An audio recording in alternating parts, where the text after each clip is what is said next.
The Thanksgiving dinner table went silent when I made the announcement. November 23, 2012. 6:47 p.m. I'm dropping out of college, I said, setting down my fork. My mother's hand froze halfway to her mouth. My father put down his wine glass with a sharp clink. My sister Jennifer stared at me like I'd just announced I was joining a cult. You're what? My father said. Dropping out. I'm leaving Northwestern at the end of the semester. Rachel, my mother said carefully, is this a joke? No joke.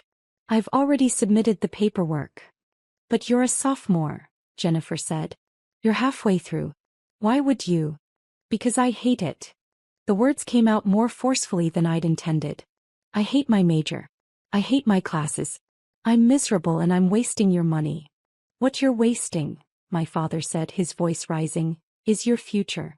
Do you have any idea how competitive it is to get into Northwestern?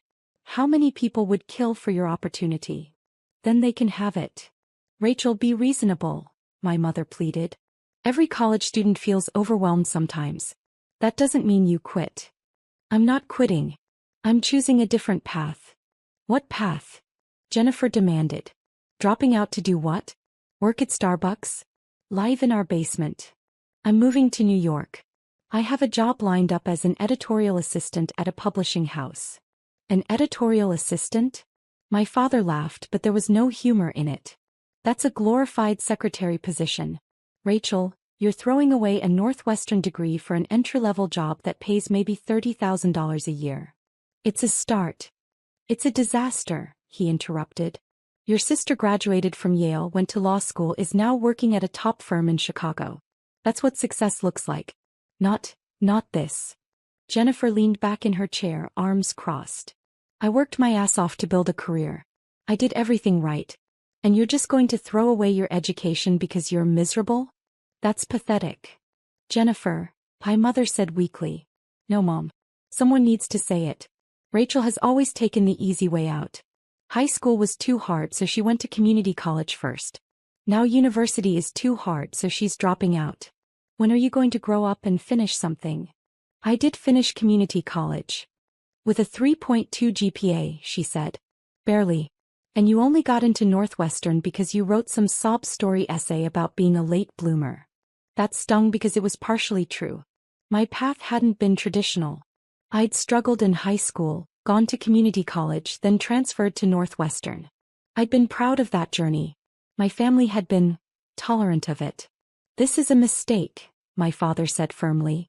A huge mistake. And I won't support it financially. I'm not asking you to. Good.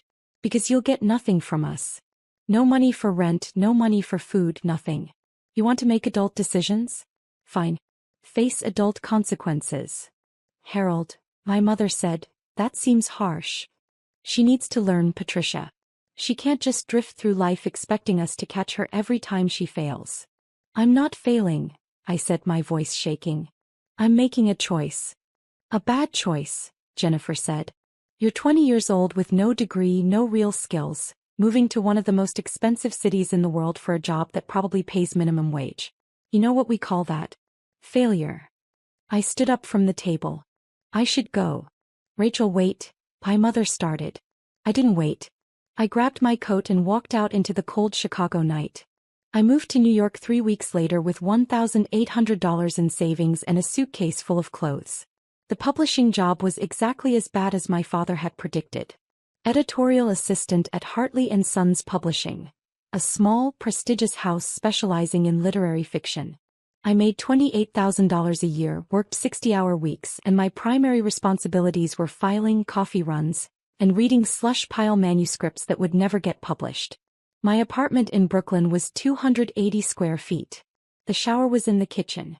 I could hear my neighbors' every conversation through the paper-thin walls. I ate ramen noodles for dinner 4 nights a week. My family barely spoke to me. My mother called once a month with updates I didn't ask for. Jennifer got engaged. Jennifer made partner track. Jennifer bought a condo. Your sister's doing so well, my mother would say. We're so proud of her. The implication was clear. Unlike you. Jennifer called exactly once in those first 6 months. I heard you're living in some shoebox in Brooklyn, she said. Mom's worried about you. I'm fine. Are you? Because from where I'm sitting, it looks like you made a huge mistake and you're too proud to admit it. I'm happy, Jennifer. You're 20 years old making less than minimum wage when you calculate your hours. That's not happiness. That's delusion. She paused. Look, it's not too late. You could re-enroll. Go back to school. Get your degree. Stop embarrassing the family. Embarrassing the family?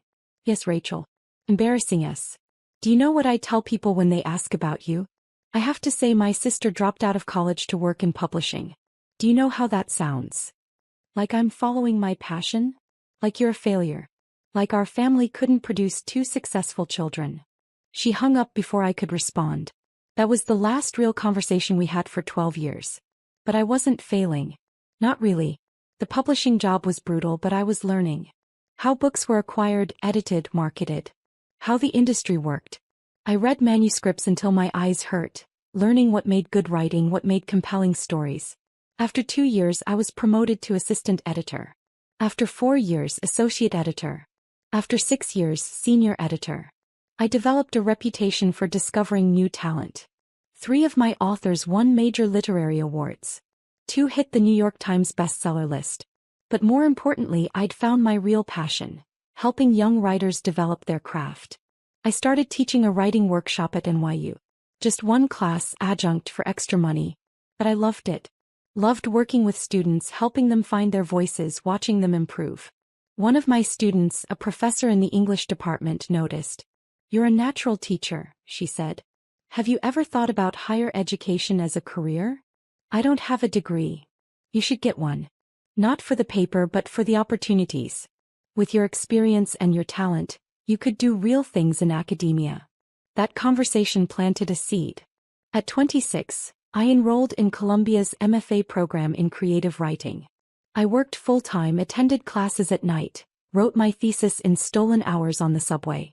It was the hardest 2 years of my life.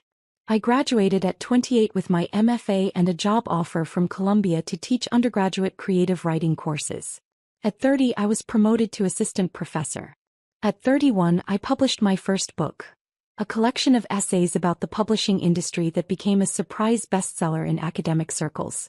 At 32, I became associate professor and was asked to join Columbia's undergraduate admissions committee. That's where everything changed.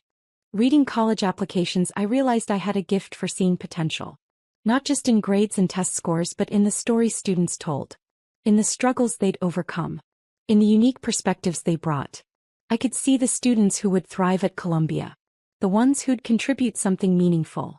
The ones who just needed someone to believe in them. Like me all those years ago. When Yale reached out about their dean of admissions position, I almost didn't apply. You should do it, my department chair said. You're made for this. And Yale is, well, it's Yale. I applied. 6 interviews later, they offered me the position. Dean of Undergraduate Admissions at Yale University. At 32 years old, I was one of the youngest deans in the Ivy League. The irony wasn't lost on me. The college dropout was now deciding who got into one of the world's most prestigious universities. I moved to New Haven in August 2024. My mother called to congratulate me, the first time she'd called in 3 years. Dean at Yale, she said. That's wonderful, Rachel. Your father will be so proud. Will he? Silence.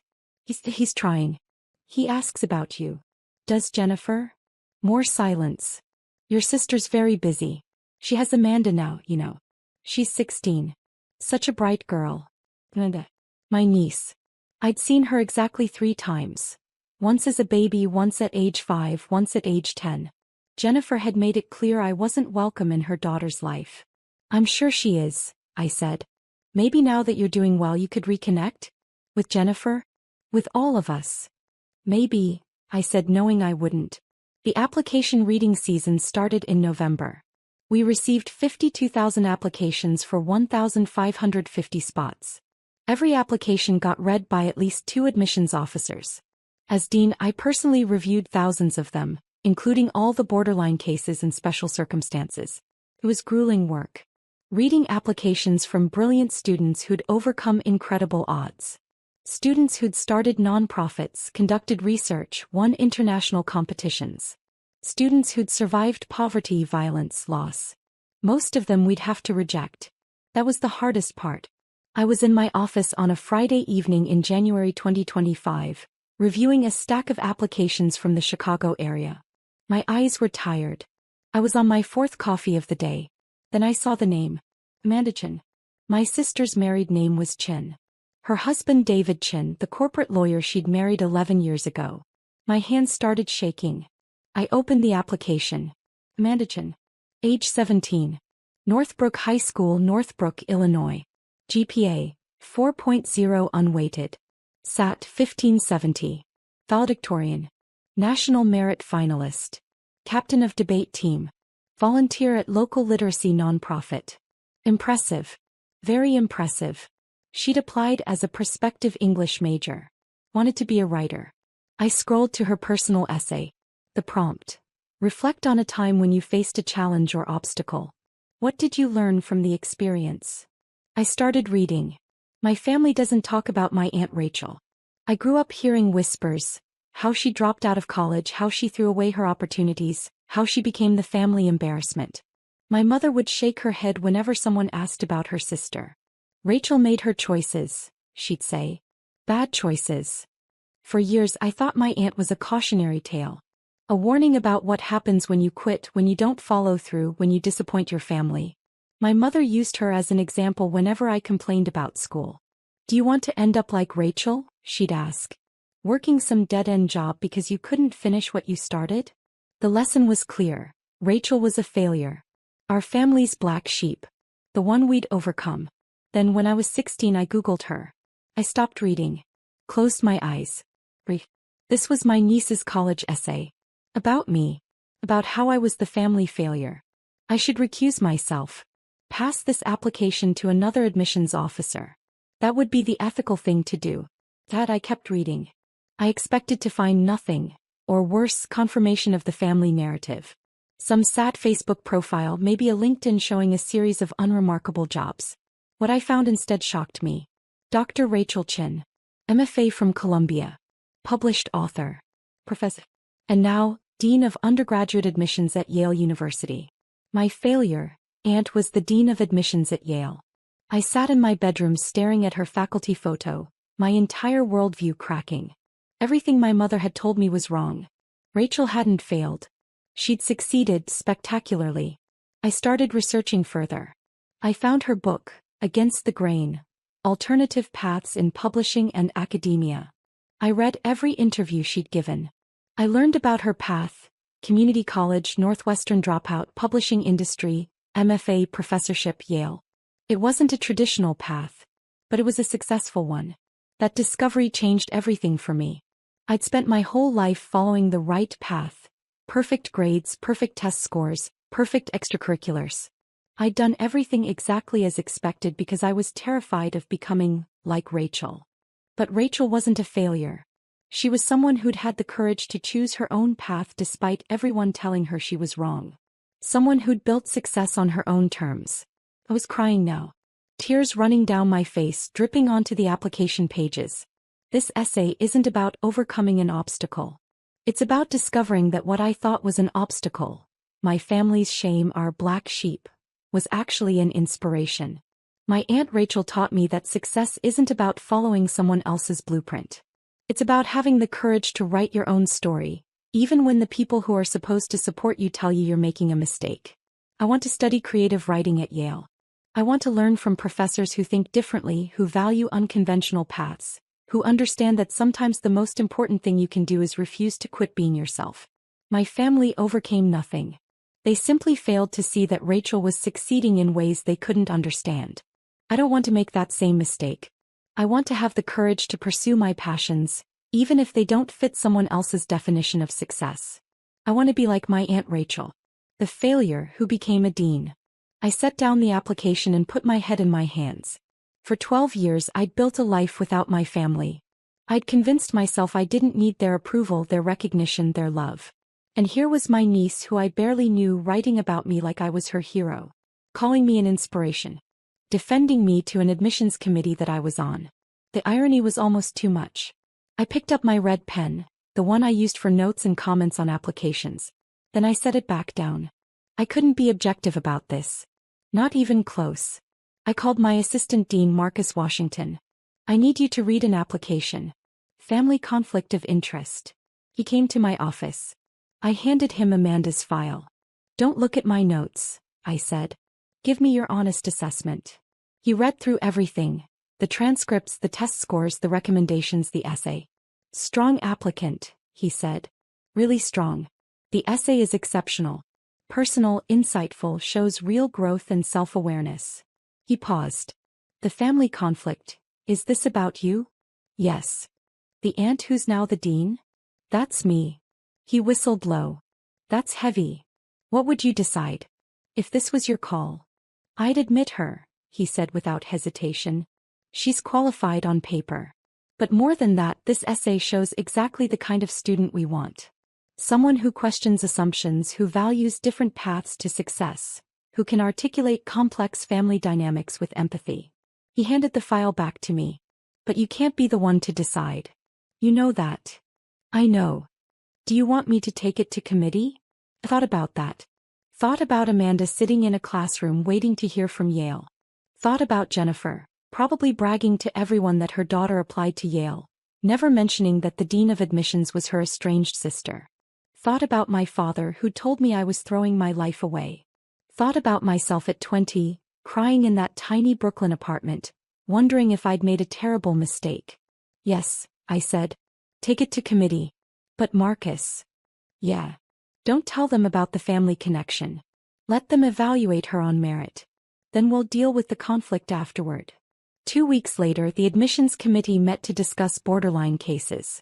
Amanda's application was flagged for discussion. Strong candidate, but we had limited spots. I recused myself from the room when they discussed her. Marcus found me in my office an hour later. She's in, he said. Unanimous vote. Everyone loved the essay. I let out a breath I didn't know I'd been holding.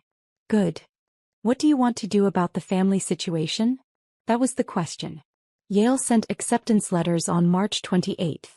Amanda would get hers with 1,549 other students. I could stay silent. Let her find out like everyone else. Never acknowledge the connection. Or I could reach out. I sat in my office that night, staring at Amanda's application. At her essay. At the words she'd written about me. I want to be like my Aunt Rachel. At 9:47 p.m. I did something I hadn't done in 12 years. Called my sister. She answered on the fourth ring. Hello. Jennifer. It's Rachel. Silence. Then, Rachel? Is something wrong? No. Nothing's wrong. I need to talk to you about Amanda. Amanda? What about her? Her voice went sharp with protective worry. Did something happen? She applied to Yale. She did. She applied to 9 schools actually. We're very proud. She stopped. Wait. You're at Yale now. I'd forgotten. I'm the dean of admissions. More silence. Oh my God, she breathed. Amanda's application, you saw it? I saw it. Rachel, I swear I didn't know. We didn't apply to Yale because of you. Amanda wanted to go there because of the English program. She didn't even know you worked there until after she'd applied. I never thought. Jennifer, I interrupted. Have you read her essay? What? Well, she wouldn't let anyone read it. She said it was personal. You should read it. Why? What did she write about? Me. Silence.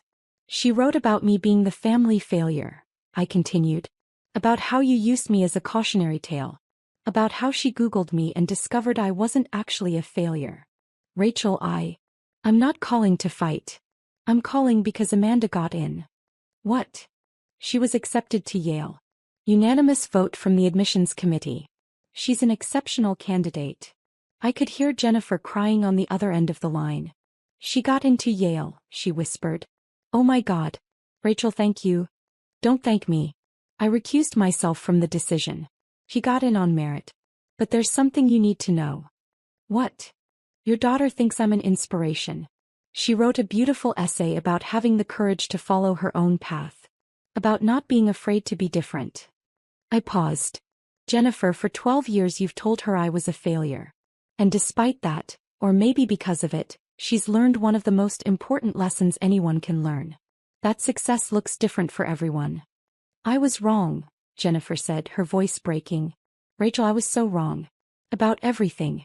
About you dropping out, about your choices, about... She stopped. I was jealous. What? I was jealous. You had the courage to walk away from something that wasn't working. To choose your own path. I've spent my entire life doing what everyone expected. Getting the grades, getting the degree, getting the job, getting married, having the baby. And I'm miserable. I'd never heard my sister talk like this. I'm a partner at a law firm I hate, she continued. I work 80 hours a week on cases I don't care about. My marriage is barely surviving. And my daughter barely knows me because I'm never home. She laughed bitterly. You were the smart one, Rachel. You figured out what you wanted and you went after it. I just did what I was told. And now my 17-year-old daughter sees you as the role model instead of me. Jennifer. No, it's true. And it should be true. You built something meaningful.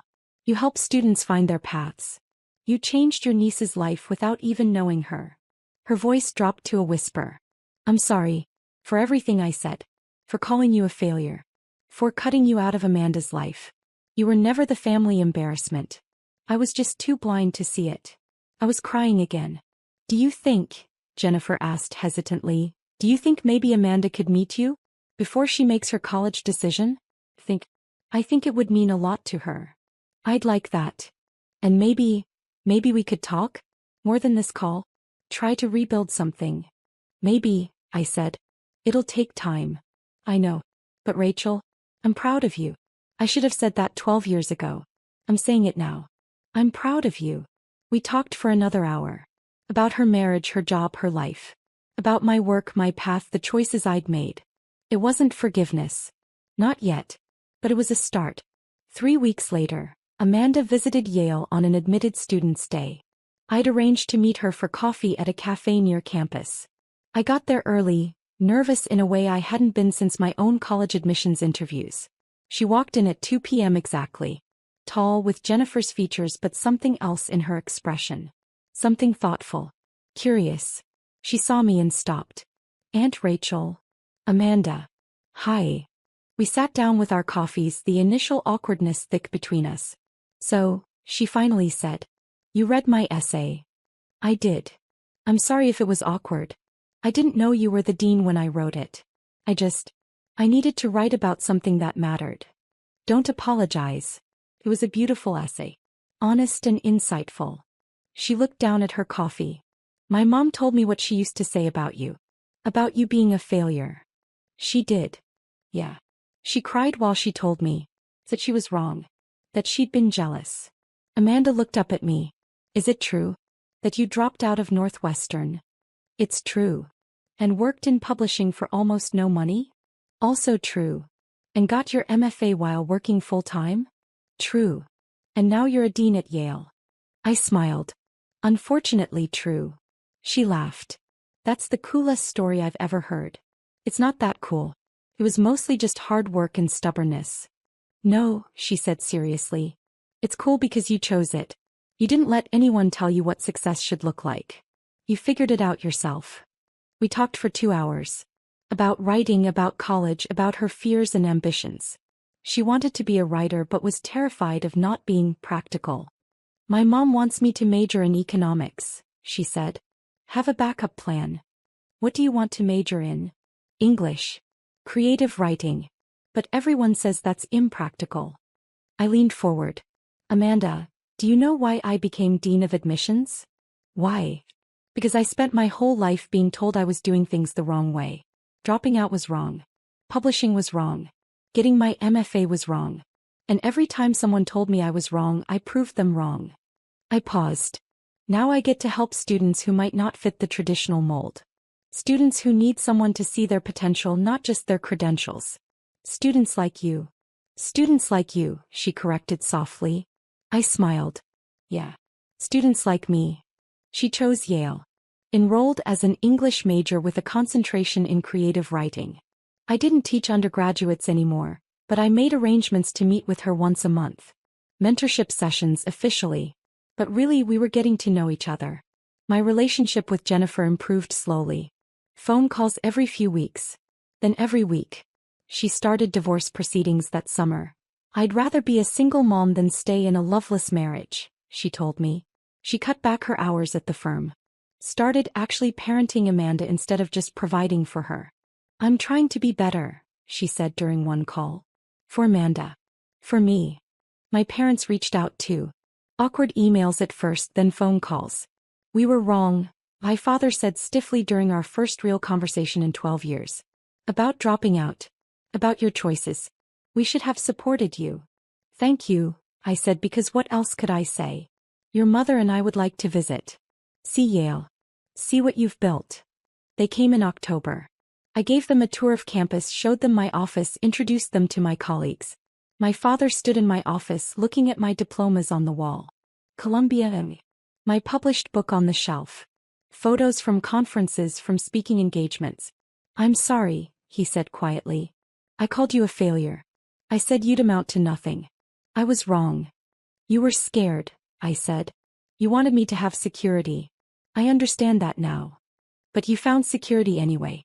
Just differently than we expected. That night we had dinner. Me, my parents, Jennifer, Amanda.